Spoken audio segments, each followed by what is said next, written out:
nigeze kuvuga yuko eliminatoire za Coupe du Monde yari nuzenya rêve ikomeye cyane, c'était un peu utopique, ariko ntitwategerezwa kubakla nuzenya ama eliminatoire ya Coupe du Monde kugira ngo tuvuge yuko dufite objectif ya nuzenya ya CAN 2027.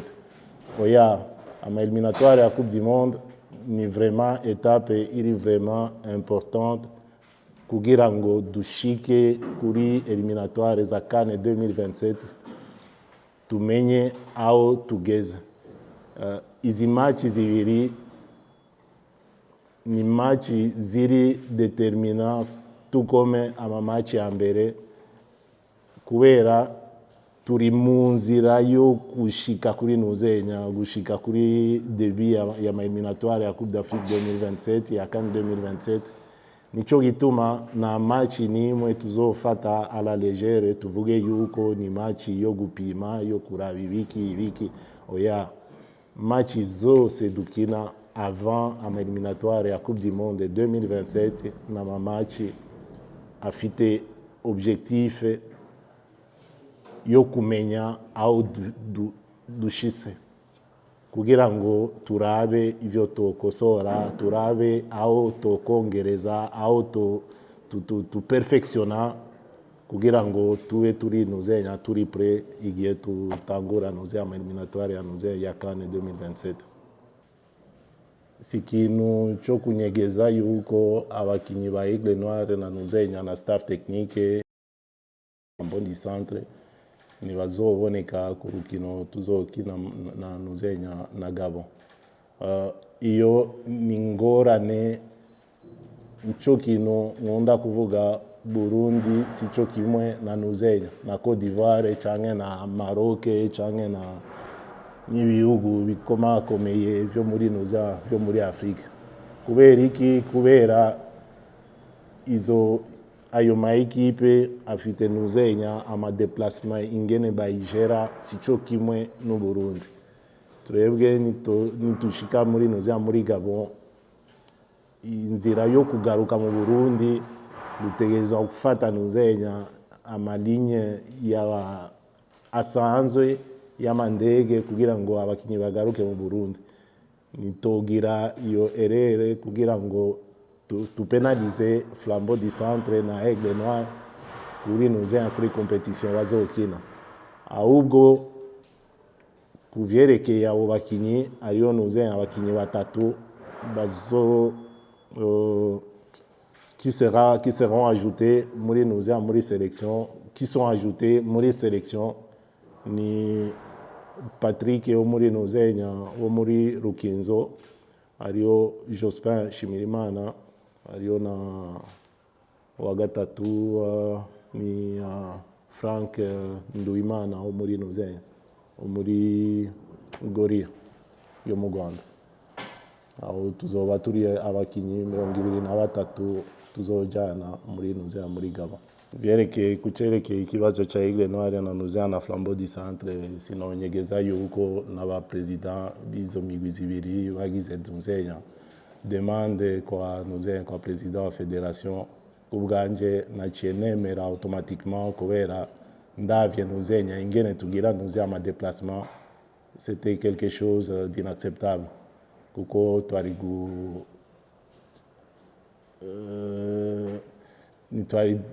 gufasha nuzenya umugwi wa Aigle Noir na umugwi wa nuzenya wa Flambeau du Centre. Tuzi yuko kuvyerekeye nuzenya eliminatoire ya Coupe du Monde, staff technique turashobora gukora kuri match imwe tugize exception Jimmy na nuzenya na Reverien Batariko. Twakinye na nuzenya na Côte d'Ivoire na Gambie. Match ya mbere ya Côte d'Ivoire abarundi benshi bavuga yuko si match nuzenya inamba zakinye neza. Je suis très partagé kuri iyo nuzenya, kuri iyo analyse kubera techniquement tactiquement uravye match nk'umutechnicien ya ariyo nuzenya ibintu vyinshi cyane biri très positif kuko twashise muri Côte d'Ivoire après 3 minutes dwankesanuzia igisindo ca mbere uri imbere ya stade yuzuye bari inyuma ya nuzenya ya Côte d'Ivoire. Côte d'Ivoire yashaka gusinda ibisindo vyinshi cyane ariko tactiquement twasanze yuko inamba on était très bien. Par contre ikintu si ikintu cyo kunyegeza canke cyo kuvuga uti umuntu agize nuzenya critique c'abandi nuzenya ndi fâché kugira ngo kubera iki avuze iki, c'est que offensivement mwino zibiri ziheruka Gambie na nuzenya na Côte d'Ivoire on n'a rien proposé, rien. Et ça c'est ni kintu dutegerezwa kwemera. Match ya Gambie muri nuzenya muri jargon ya nuzenya y'abakoca tuvuga ariyo nuzenya match mu gifaransa bavuga c'est une journée sans. Il y a des matchs comme ça ugashika mu kibuga watiguye ibintu et puis rien qui marche. Ku match ya Gambie na raison dutegerezwa gutanga na nuzenya staff yanje tuvuga uti ariyo iki n'igiki ibindi n'ibiki, même si ariyo peut-être raison ya nuzenya ya fatigue kubera urugendo, mais c'était une journée sans. Sinon cha nga kugira ngo ndababwira uti contre la Gambie twagize match nziza ahubwo twari gukora iki abakinyi bagize iki ibiki. Les garçons sont très conscients, barabizi bonyene ko kuri match ya Gambie ils sont passés à côté y'iyo match. Ahubwo kukinira nuzenya muhira, ok c'est une pression iri kuri staff no ku bakinyi. Ni question ubajije nuzenya umukoca umukinyi umubaza uti ushaka gukinira muhira imbere ya nuzenya ya stade noir yuzuye canke ushaka uje gukinira muri Kenya stade iri vide, araza kubwira uti ushaka gukinira kuri nuzenya stade noir yuzuye. Iyo pression ni kintu dukeneye, nico kintu gituma twisirpasa kugira ngo tuavance. Gukinira hanze ni vyiza, mais gukinira muhira nico kintu ciza cyane. Donc pression izobiriyo ndabizi, staff irayizi, donc on est préparé kuri iyo pression. Ni kuri twebwe ingene tuza gushera iyo pression kugira ngo abakinyi nibabe nuzenya déstabiliser à cause y'iyo pression. Niko kazi kacu no kuprepara equipe kugira ngo dugosore. C'est que on n'avait rien proposé ku match ya Gambie na Côte d'Ivoire kuvyerekeye offensivement, en espérant que ici mu gihugu cyacu kuri iyi stade ku match ya mbere abarundi bave muri stade bavuga uti twagiye kuraba match, twanezerewe kuza kuraba match ya inamba. Ni ibintu byinshi cyane gukinira muhira ni muhira. À la maison c'est à la maison, mu ndimi zose bavuga à la maison c'est à la maison. Dufashe nuzenya exemple yo muri nuzenya yo muri Senegal, twashise muri Senegal ikibuga cha entraînement cyari kuri nuzenya umenga presque 45 minutes canke isaha yose kugira ngo tuje kuri nuzenya kuri entraînement. Ahubwo turi muhira dutora nuzenya hotel en fonction yaho tuzogirira nuzenya entraînement kugira ngo ni dute nuzenya umwanya muri nuzenya mu déplacement. Ikindi naco ni kuvyerekeye nuzenya ikibuga, ibibuga hanze ifo kurondera, ahubwo nga turi prioritaire kugira ngo tugirire nuzenya entraînement kuri stade imbere ya nuzenya ya Kenya.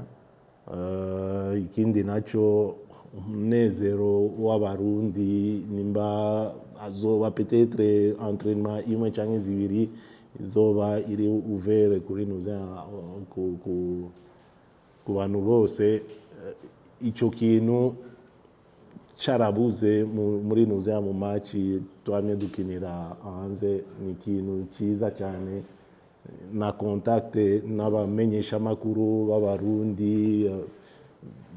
Si il faut kumenya yuko umumenyesha makuru quel que soit ikintu avuze, ikintu yandika, n'umuntu dukora akazi twese ku neza y'igihugu.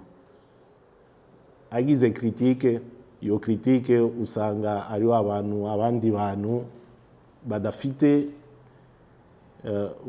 chance yo kuvuga bafite iyo meme critique. Donc il faut kwemera iyo critique y'uyo muntu. Uwundi nawe agasutena uwo nawe il faut kumwemera. Il faut kwemera yuko turi abantu dukora akazi ku neza y'igihugu. Icyo kintu ngaha mbonye nuze abamenyesha amakuru bandise nshobora kuvugana nabo, ikintu cyiza cyane. N'abandi bakoca bo ngaha kuvyerekeye abakinyi bakina muri nuze muri Primus League, ni ikintu kidasanzwe kiza kumfasha ingene tuzotegura nuzenya urukino. Ikindi naco dukeneye quelque chose en plus turi muhira, ni ikintu cyoroshe. Chansaba kuri federation baca barondera uyo muntu directement turi hanze, nibishoboka. Il faut kuitiliza amamaye ufite kuri uyo mwanya nyene. Avantage nuko kuri iyi match ya Kenya présence ya nuzenya ya public niyo facilité yo kugira nuze ama préparation yacu. Ça va faciliter plutôt notre tâche. Ikindi nacho présence ya public itanga bavuga le 12e homme. Uyo muntu mamachi zose twakinye yari absent, yari ariyo. Ubu dukiniye ngaha na Kenya, quel que soit le classement ya Kenya, nje ikintu twigeze kuvugana nuko match ya Côte d'Ivoire muri Maroc, nimba iya match twayikiniye kuri nuze kuri iyi stade Intwari, sinzi yuko Côte d'Ivoire yari gushobora gusinda ya match. Ico nico kintu tomenya yuko présence ya public gukinira nga muira ni kindi kintu gifasha nuzenya staff n'abakinyi. Ku kibazo cha kabiri kucerekeye nuzenya Jordi Liongola, ego ariyo nuzenya abantu bajejwe kuraba nuzenya ibintu vy'amakarton muri nuzenya muri staff yanje, ahubwo izina itashe ubye fonction y'uyo muntu ndayigumana cyene kubera tout se gère en interne. Hanyuma kuvyerekeye nuzenya absence ya no Franske ku match ya nuzenya ya kivandimwe muri juin, bajije ikibazo cha nuzenya cha Mohamed Badi. Arnaud Franske nigeze kubivuga yuko kuvyerekeye nuzenya abantu bari muri iyi staff technique ya equipe nationale na contrat bafite à temps plein. Nico gituma nyene ni ico kibazo c'est la même chose ubajije yuko Jimmy na Reverien kubera iki qui ne seront pas là muri nuzenya muri Gabon. C'est la difficulté nimwe ni kubera sabanu bari à temps plein muri équipe nationale, n'abantu baza gusa ufasha igihe ariyo nuzenya ama rassemblement au moment où ama fonction zabo zindi bagira à côté zitabemerera yuko baza muri nuzenya muri équipe nationale. On ne saura pas faire autrement. Kuko si c'était que Jimmy afite nuzenya contrat na fédération kugira ngo ari nuzenya icegera cy'umumenyereza wa équipe nationale, twari ku oblige yuko Jimmy ategezwa kugumana na nuzenya na équipe nationale. Kuvyerekeye nuzenya Mohamed Badi, sinon kubera iki Mohamed Badi c'est nzofasha umwanya wo kuvuga igituma Mohamed Badi atariyo. Narababwiye uti muri staff yanje ariyo abantu bavuga yuko mbega Patrick Sangwa yagiye kurondera abamenyereza b'abana ibiki n'ibindi je ne sais pas quoi. Eh ben, Mohamed Badi yari afite nuzenya offre yo muri nuzenya deuxième division muri Belgique, niyo hantu nyene yigeze gukora muri deuxième division muri Belgique. Ni ukuvuga yuko sinagiye gutora abantu kugira ngo nzane imbere y'abarundi abazungu gusa, kubera nuze mu Burundi nitumenyereye kubona abazungu. Oya, suko nagiye kurondera abantu nzi yuko bafite nuzenya ubushobozi bwo kugira ako kazi, na nico kimwe nyene nagiye kurondera Jimmy. Sinagiye kurondera umuntu mvuze yuko shaka umuntu azoza muri equipe nationale atafite ico ashobora kumbwira. Oya, je nkeneye abantu bafite justement iyo personnalité, bari capable même igihe nje nzoba ngwaye, bari capable yo gufasha nuzenya umugwi serukiragihugu atangorane iriyo. Donc kuvyerekeye Mohamed Badi yaronse nuzenya proposition, ibindi navyo nukurindira ingene bizogenda bishise bamufashe, menga bizoba vyaheze kuvyerekeye Mohamed Badi na nuzenya na selection. Ikibazo cha kuvyerekeye nuzenya tactique, ariwe ibintu bishimishije. Je crois que n'umugenzi wanyu Kedi yigeze kuvuga ingene abakinyi b'inamba dufite umupira na precipitation dugifite ni kintu kiri hajya na défensivement dukuye ko nuzenya match ya Gambie défensivement turavye nuzenya ingene twakinye na Sénégal 2 fois na Côte d'Ivoire, tuvuga yuko ariyo une certaine stabilité n'abakinyi on ne change pas les joueurs pour changer, ahubwo dushaka yuko abe nuzenya une certaine stabilité. Musaruro ikintu, je suis toujours un peu idéaliste, nigeze ukivuga nyene offensivement aracariyo ingorane ikomeye cyane. C'est là où on doit travailler, niyo dutegerezwa gukora kugira ngo nitwahura na nuzenya n'imigwi nka Mauritanie nka Gambie dutegerezwa kuba encore plus mordant n'ingene twigeze kuba. Je pense que iyi match ya Kenya c'est vraiment le test idéal imbere y'abakunzi, imbere ya kuri iyi stade noire, turabe ingene abahungu bacu ingene twebwe tuzogira preparation y'iyo match kugira ngo turonge iyi animation iri vraiment plus concret offensivement. Ico nico kintu gisigaye. Kuvyerekeye Romeo Mabanza ubwa mbere twakinira hanze à chaque fois, donc ariyo nuzenya ma question fédération on s'est posé, c'était un peu compliqué kugira ngo twishure ku ma question zose, ahubwo ubu dukinira muhira, azoshika dimanche niyashika tout sera réglé. Si namushize muri sélection kugira ngo ndabe yuko vyoshoboka. Oya, Romeo Mabanza azoba ariyo nuzenya kuri match ya Kenya, kubera solution twarayironse. Kuvyerekeye nuzenya Kizigenza nawe Frederic Siari, Saido Beraino Siari, Nibanzokiza Siari, asigaye abandi bakinyi bakera umenga ni batatu, ariyo Lucho, ariyo Gaël Bigirimana Garuse na Shassir na Jonathan, nibo bakinyi bane bashobora kuba muri nuzenya muri liste ya Kizigenza ku match ya nuzenya ya Kenya.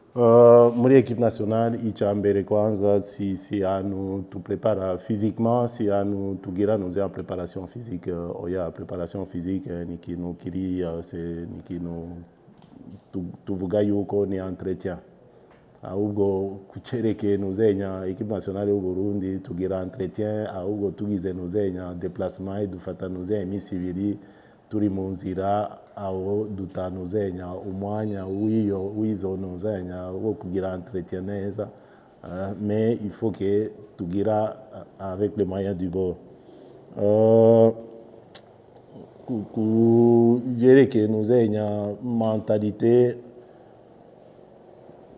dukunda kuvuga ku vyerekeye nuzenya umusaruro ingene nuzenya ikipe yigenjeje ibiki preparation ya nuzenya ya eliminatoire ya CAN 2027 si ku vyerekeye gusa nuzenya sur le terrain oya ku vyerekeye ibindi navyo kuri question ya mentalite ingene abantu bigenza muri nuzenya muri regroupement ibiki iyo selection nico gituma abantu bari hanze abamenyeshamakuru na nuzenya n'abandi bantu bavuga yuko kubera iki uyu nawe batamuhamagaye kubera iki uriya ntiyigeze atangura ibiki c'est pas seulement footballistiquement ku vyerekeye nuzenya staff technique oya tactiquement on travaille énormément tutravailla cyane n'ama analyse ibiki ahubwo ku vyerekeye mentalite n'ikindi kintu turiko turakora cyane kugira ngo dushike kuri iyo eliminatoire ya CAN 2027 dufite nuzenya effectif y'abakinyi bari conscient n'ikintu bagiye kurondera mu mugwi serukiragihugu. Hariho abantu bakunda kubaza yigeze guhamagara umukinyi yigeze amukinisha ibiki mbega abo bantu bigeze kwanaliza nuzenya ama equipe nationale akomakomeye abakinyi bahamagagwa bakina muri nuzenya mu ma equipe ari treipe batigeze binjira n'umunota umwe c'est comme ça muri equipe nationale sinovuga yuko negezwa guhamagara abakinyi 18 gusa kubera abandi nabo sinzi ko nzobakinisha oya muri football africain cyangwa mu Burundi murazi moyen dufite sinovuga yuko kuri federation nkeneye nuzenya umupreparateur mental bazombwira ubwo asaze wenyene niyo nuzenya nyishu bazoma kuvyerekeye nuzenya abakinyi bashasha critère ya selection ni kibazo kijanye na nuzenya ni kibazo cha nyuma cha projet critère ya selection hariho amakritere turaba umukinyi ingene ashobora kwinjira muri projet yacu ya jeu dufite ahubwo ingorane dufite niyo scouting iyo madeplasement y'umuntu wo muri staff ashobora kwideplasa kuja kuraba azi amakritere nkeneye muri nuzenya muri equipe nationale akambwira uti uyu mukinyi muri systeme yawe muri nuzenya umusaruro ategerezwa n'umukinyi mwiza ashobora kwinjira muri nuzenya muri systeme yawe iyo niyo ngorane ikomeye cyane dutegerezwa kubandanya guco aba scout nkoresha n'abantu nzi jenyene ama contact mfite mu Rwanda hanze mu bindi bihugu nga mu Burundi na nuzenya ni kintu nigeze kuvuga ikintu cya professionalisme si kuvyerekeye abakinyi gusa ni professionalisme itegerezwa gushika no muri nuzenya ingene federation ikora ibintu nk'ivyo à un moment donné il faut que dushika ahantu tuzi yuko mu Rwanda dufite aba scout batatu canke bane bazwi baja kurondera nuzenya ama information ku bakinyi c'est pas important yuko public yose bamenya ahubwo bategezwa kuba kuri federation izi yuko ariho mu scout ari mu Rwanda agira akakazi aronka nuzenya ama frais de déplacement ya ma déplacement ategezwa kugira ngo aje kurondera abakinyi nuko ayandi ma selection akora canke nuzenya ma équipe ali très professionnelle ahubwo twebwe pour le moment moi j'ai fait avec le moyen de bord nico gituma je peux me tromper ndemera yuko des fois je fais des choix ziri un peu abantu baravye baca bambwira kubera iki yahamagaye ujya muntu nuko naronse ama information ni naronse sama information ali très fiable mais au moment même c'était des informations qui étaient fiables ahubwo si c'était possible yuko à un moment donné Jimmy na match afite nga ashobora kuja muri nozera muri Tanzania akaja kuraba izoba ari ikintu ciza cyane kucherekeye nuzenya le retour ya nuzenya ya Gaël Gaël si kuvuga yuko Gaël yigeze kuvuga uti nje na equipe nationale sinzosubira muri nuze mu giserukira gihugu oya yarafite nuzenya ama contrainte amwe yaratuma yuko atashobora kuza guserukira nuzenya inamba. Abantu bamwe bavuga uti Gaël afite ingorane n'umukoca canke na nuzenya na mutima ni biki, ubu nabo basubira bakahindura bavuga yuko me kubera iki yahamagaye Gaël, ahubwo il faut kumenya à un certain moment tube logique mu macritique n'ibintu tugira. Nje nkunda umuntu ari très logique akambwira ikintu akambwira ikintu agashika igihe nje nyene ndemera yuko ikintu avuze nico afite nuzenya rezo, kandi mfashe akanya ko gishimira bamwe mu banuzenya abamenyesha makuru bafata umwanya bakampamagara canke tukavugana bakandungikira nuze message bakambwira ibintu ndababwira uti ego ufite raison nivyo nzogerageza kugira ngo ngire autrement si na nuzenya twaringa mu gatondo tuvuga yuko number 1 yari umukoca umwe yari number 1 igihe ciwe yari Mourinho. Me Mourinho ubu si number 1 kubera iki ariho abandi bantu bashise bafite ayandi ma vision ingene babona, ahubwo ubu umumenyereza akomeye umumenyereza afite nuzenya esprit d'ouverture yo kugira ngo aronke ama information yose ashobora kumuha nuzenya ama moyen kugira ngo ashike kure. Nico gituma tugira ama critique ni vyiza, ariko ama critique uno musi mvuze yuko 1 plus 1 égale 2 ejo nkavuga yuko 1 plus 1 égale 3, ahubwo faut à un moment donné tukaraba twenyene tugasubira inyuma tukibaza ibintu twigeze kuvuga. Kuvyerekeye Saidoni Bazonkiza na Valeri Nayo n'abantu si dushobora gukuraho nuze amateka bigeze gutanga ku mupira w'amaguru nga mu Burundi, ahubwo nico kimwe n'abamenyesha makuru mwebwe mufite uburenganzira bwo kushira ibintu aboneka ngene mubibona kugira ngo abandi population bamenye, ahubwo ikintu nje sinigeze mbabara sinigeze na shavu ufite kuvyerekeye Saido canke Valeri, ahubwo ikintu nosaba nuko abahungu bigeze gukina umupira les légendes ya football y'u Burundi, nje nigeze kuvuga igihe mfata nuze amabanga yanje navuze uti ndi prêt yo gukorana n'abantu bose, umuntu asanze